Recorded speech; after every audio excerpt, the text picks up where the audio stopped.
औज़ुबिल्लाहिमिनश्शैतानिर्रजीम बिस्मिल्लाहिर्रहमानिर्रहीम। Welcome back students.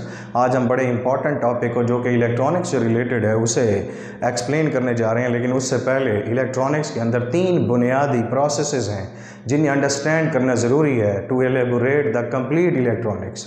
सबसे पहला होता है बाइसिंग, नंबर 2 जो आज हम डिस्कस करेंगे रेक्टिफिकेशन, और नंबर 3 होता है एम्प्लीफिकेशन। लेकिन सबसे पहले इन तीनों चीज़ों को एक साथ रखेंगे तो आप कंप्लीट इलेक्ट्रॉनिक्स को स्टडी कर सकते हैं, अदरवाइज आप इलेक्ट्रॉनिक्स को अंडरस्टैंड नहीं कर सकते। तो let's see what is a rectification. तो रेक्टिफिकेशन वो प्रोसेस है जिसके अंदर इनपुट पर दिया जाने वाला सिग्नल आउटपुट पे अपनी फॉर्म चेंज कर देता है, और वो इनपुट पर दिया जाने वाला सिग्नल अल्टरनेटिंग करंट या अल्टरनेटिंग वोल्टेज का होगा, और आउटपुट पर जाके वो कन्वर्ट हो जाएगा डायरेक्ट करंट और डायरेक्ट वोल्टेज में। और this kind of conversion of AC और AV टू डायरेक्ट करंट और direct voltage signal is known as rectification. और बड़ा इंपॉर्टेंट एलिमेंट होता है जिसकी मदद से हम ये रेक्टिफिकेशन का प्रोसेस करते हैं, और वो एलिमेंट होता है डायोड। सबसे पहले आप ये पढ़ चुके हैं कि डायोड क्या है, बड़ा इंटरेस्टिंग इसका फिनोमेना है। Diode is a 2 terminal device which is made up of P type semiconductor and N type semiconductor. P type में मेजॉरिटी चार्जेस होते हैं और N टाइप में मेजॉरिटी चार्जेस होते हैं जो कि करंट का बायस बनते हैं, और इसी तरह N और P में माइनॉरिटी चार्जेस भी होते हैं जो कि करंट का बायस नहीं बनते हैं, जो कि दूसरी तरह की बायसिंग के ज़रिए होता है। लेकिन हम ज़्यादातर ये जो रेक्टिफिकेशन है इसमें सिर्फ मेजॉरिटी चार्जेस की करंट फ्लो को अंडरस्टैंड करेंगे। सबसे पहले ये जो मैं आपके सामने एक सिंबल बना हुआ दिखा रहा हूँ ये डायोड का है, और ये 2 टर्मिनल डिवाइस है 2 पिन्स वाली, जिसके सेंटर पर एक बाउंड्री नज़र आ रही है, इसलिए इस बाउंड्री को हम जंक्शन कहते हैं, जो कि बेसिक्स में आप पढ़ चुके हैं। और ये जो एरो की साइड है ये P है, और N वाली जो है वो N साइड सेमीकंडक्टर है, और ये दोनों जब आपस में मिलाए जाते हैं तो इनके दरमियान बाउंड्री बन जाती है जो डिफरेंशिएट करती है कि one end is another kind of semiconductor and another end is another kind of या सेकंड काइंड ऑफ सेमीकंडक्टर, एक P टाइप और एक N टाइप। अब होता क्या है कि मेजॉरिटी चार्जेस के holes due to positive charge move करते हैं N साइड के इलेक्ट्रॉन, जो कि मूव करते हैं दोनों बाउंड्री की तरफ, और ये दोनों रिकम्बाइन होते हैं। तो recombination of electrons and holes across the junction produce करता है करंट। जब तक majority charges, keep it in your mind के मेजॉरिटी चार्जेस को मैं फोकस कर रहा हूँ जो कि गुजरते हैं बाउंड्री से और प्रोड्यूस करते हैं करंट, और जिस तरह का करंट इस डायोड में प्रोड्यूस होता है उसे कहते हैं डिफ्यूजन करंट। लेकिन यहाँ एक प्रॉब्लम आ गई कि बैटरी के बगैर जैसे ही आपने जंक्शन बनाया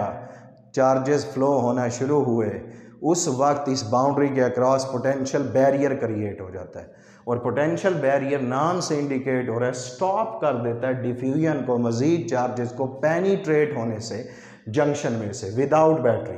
और इसलिए फिर हम चार्जेस जब तक इसमें से नहीं गुजरेंगे तो इस डिवाइस का या डायोड का कोई फ़ायदा नहीं है। और चार्जेस को गुजारने के लिए हम करते हैं बाइसिंग, और बाइसिंग की जाती है with the help of batteries.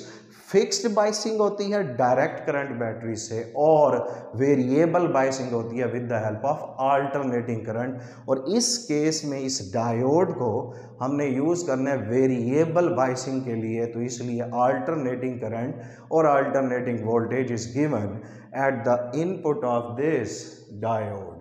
अब जो पोटेंशियल बैरियर होता है सिलिकॉन के अंदर 0.7 वोल्ट होता है और जर्मेनियम में 0.3 वोल्ट होता है, और जिस वक्त ये फॉरवर्ड बायस होता है इस डायोड की P साइड पॉजिटिव से और N साइड नेगेटिव से, तो डायोड ऑन स्विच बन जाता है और इसमें से करंट फ्लो करना शुरू कर देता है due to majority charge carriers.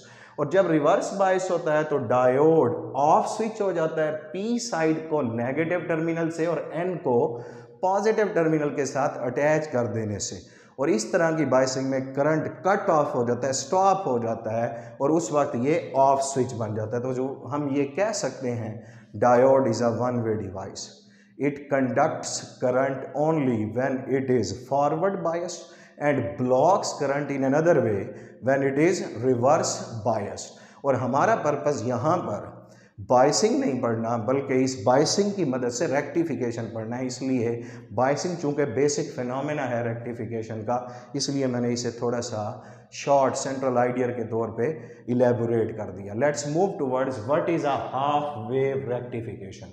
ये एक सिग्नल AC का आपको नज़र आ रहा है, अल्टरनेटिंग करंट और alternating voltage. It is a complete cycle which consist of 2 half cycles.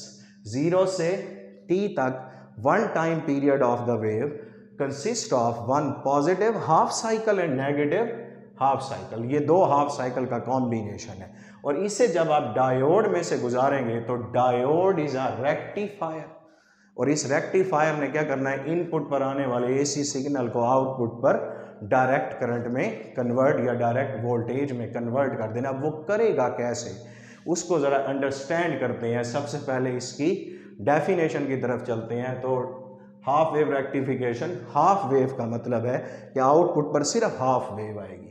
तो single diode conducts during for only any one half of input voltage cycle, कि इस डायोड को हमने कंडक्ट करवाना है इनपुट पर दिए जाने वाले AC सिग्नल से सिर्फ उसके हाफ साइकिल से, और आउटपुट पर भी हाफ आएगा, और आउटपुट पर आने वाला हाफ साइकिल हमें कहलाएगा क्या, बेसिकली रिपल।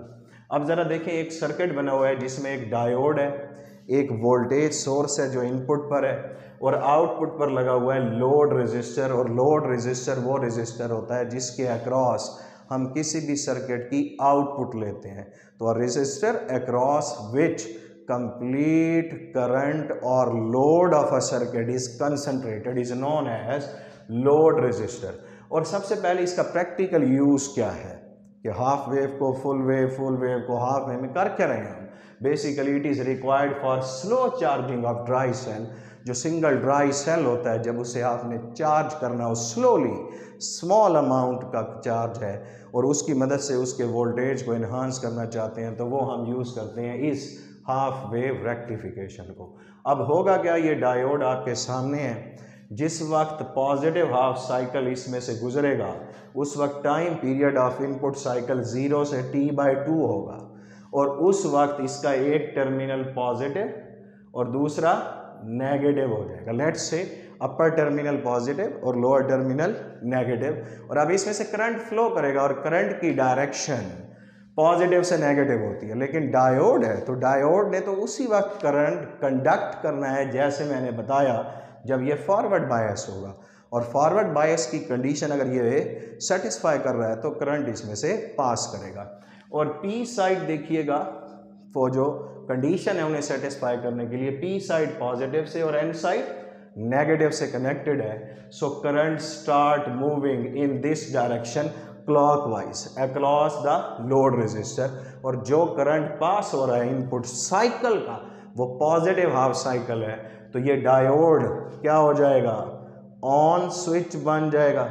और जब ये ऑन स्विच बन जाएगा तो इसमें से करंट क्या करेगा, पास करेगा, और उस वक्त ये फॉरवर्ड बायस होगा, और उस वक्त ये बिहेव करेगा just like a on switch, और उस वक्त ये डायोड कंडक्ट करेगा, और आउटपुट पर as it is positive half cycle appear होगा, जिससे इनपुट पे आने वाला हाफ साइकिल आउटपुट पर एज इट इज अपीयर हुआ, और this half cycle appear across the output through this load resistor, जिसके across complete output of the circuit is concentrated और ऑब्टेन्ड। अब ये देखना है कि नेगेटिव हाफ साइकिल में क्या होगा। जैसे ही नेगेटिव हाफ साइकिल होगा, टाइम पीरियड चेंज होगा, T/2 से T, नेगेटिव हाफ साइकिल पास करने लगा है, और जब नेगेटिव हाफ साइकिल पास करेगा तो बैटरी की पोलैरिटी क्या होगी, रिवर्स। मींस जो पॉजिटिव टर्मिनल है वो नेगेटिव, और नेगेटिव वाला क्या हो जाएगा, पॉजिटिव। और जब ऐसा होगा तो उस वक्त ज़रा कंडीशंस ऑफ बायसिंग को देखें, तो P साइड नेगेटिव से और N साइड पॉजिटिव से है, तो it will be of, diode become of, और वो ऑफ कब होता है, जब वो रिवर्स बायस होगा। और उस वक्त ये बिहेव करेगा ऑफ स्विच के तौर पे, और उस वक्त ये डायोड जो है विल नॉट कंडक्ट करंट, और आउटपुट पर हमें कोई करंट नहीं मिलेगा क्योंकि इसने ब्लॉक कर दिया नेगेटिव हाफ साइकिल में। और उसके बाद दोबारा पॉजिटिव हाफ साइकिल आएगा, बैटरी की पोलैरिटी अगेन रिवर्स होगी, एक पॉजिटिव और एक negative. Again conditions of forward biasing will be satisfied, current start flowing in clockwise direction and as it is appeared across the load resistor, और फिर positive half cycle हमें मिलेगा और output पे ये इस तरह की पोलैरिटी आएगी। और ये जो पॉजिटिव पर हाफ साइकिल्स आ रहे हैं उसमें पोलैरिटी रिवर्सिंग नहीं है, और ये जो हाफ साइकिल आ रहे हैं इन्हें हम सर्किट की लैंग्वेज में रिपल्स बोलते हैं।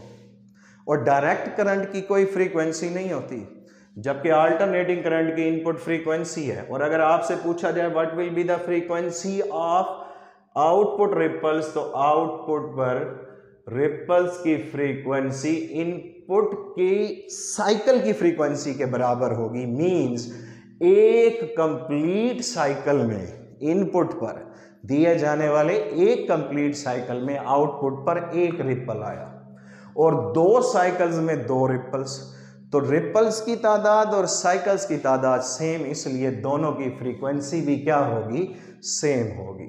अब एक छोटा सा एमसीक्यू है जिसमें आपको एक सर्किट नज़र आ रहा है जिसमें इनपुट पर एक वोल्टेज सोर्स है, उसके साथ एक रेजिस्टर लगा है, एक डायोड है जो कि सिलिकॉन का बना है जिसका पोटेंशियल बैरियर 0.7 वोल्ट होता है, it is grounded.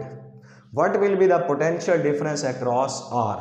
Current start करेगा फ्लो करना जिस वक्त ये फॉरवर्ड बायस होगा, तो उस वक्त करंट इसमें से फ्लो करेगा जब बैटरी का पोटेंशियल बैरियर पोटेंशियल से ज़्यादा होगा, और जो पोटेंशियल डिफरेंस होगा अक्रॉस द रेजिस्टर वो इनपुट पोटेंशियल को माइनस करने से आएगा पोटेंशियल बैरियर के। तो 2 माइनस पोटेंशियल बैरियर जो है वो है 0.7, तो आंसर आएगा 1.3 वोल्ट। तो इसलिए ये जो रेजिस्टर है इसके अक्रॉस 1.3 वोल्ट ड्रॉप होगा, और बाकी जो है वो जो 0.7 था वो डिसिपेट हो गया अक्रॉस द रेजिस्टेंस डायोड जिसका पोटेंशियल बैरियर 0.7 वोल्ट है। तो ये है हाफ वेव रेक्टिफिकेशन का प्रोसेस जो कि बहुत ही आसान है, और इलेक्ट्रॉनिक अप्लायंसेस में जिन अप्लायंसेस को लो वोल्टेज चाहिए और लो वोल्टेज पर उन्हें चार्ज करना हो, तो जैसा कि ड्राई सेल है, और उनके लिए हम इस हाफ वेव रेक्टिफिकेशन को यूज़ करते हैं। Thank you very much.